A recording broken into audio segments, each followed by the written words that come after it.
নমস্কার।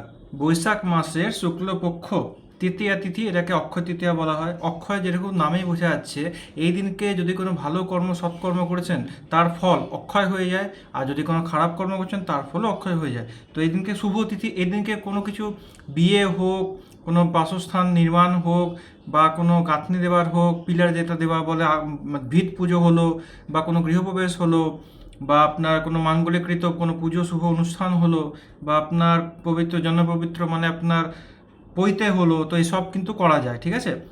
আচ্ছা, তৃতীয়া তিথি যেহেতু দুদিনকে আছে, আমি ক্লিয়ার করে দিচ্ছি। শুরু হচ্ছে তৃতীয়া তিথি 19 এপ্রিল 10টা 48 থেকে নিয়ে রবিবার পরের দিন পর্যন্ত 20 এপ্রিল সকাল 7টা 31 পর্যন্ত সোমবার। এবার যেহেতু আপনি তিথি কেনাকাটা থাকে, পরের দিনকে ভালো তিথি, শুভ তিথি কেনাকাটা হচ্ছে 19 তারিখে 10টা 50 থেকে নিয়ে 20 তারিখে ভোর 5টা 55 পর্যন্ত। তারপরে উদয় তিথি হিসাবে ওই তিথি থাকলেও কেনাকাটা আপনারা সময় পাবেন না। এই দিনকে যাই কেনা করেছে, অন্তত সোনা চাঁদি কিছু কিনতে পারবেন, যেখানে আপনারা টাকা পয়সা রাখেন, বা যেখানে আপনি সোনা চাঁদি রাখেন, যা ইচ্ছা কিনতে পারেন। এছাড়া এই দিনকে ভগবান পরশুরাম, নরনারায়ণ আর হায়গ্রীবের অবতরণ হয়েছিল, তো এই দিনকে স্পেশালভাবে এদের পুজো করা হয়।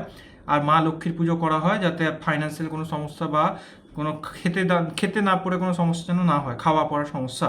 এদিনকে কী কী দান করতে পারেন? দানের মহত্ব সবচেয়ে বেশি আছে। সোনা দান করতে পারেন। সোনা তো কেউ ওরভাবে দান করবে না, হয়তো মাকে দিলেন, বোনকে দিলেন, বা নিজের কোনো রিলেটিভকে দিলেন সোনার কোনো জিনিস, এটা হতে পারে। চাঁদি হতে পারে। এছাড়া আপনি কোনো জলের দান করতে পারেন, ওষুধের দান করতে পারেন, শিক্ষার দান করতে পারেন, ঠিক আছে।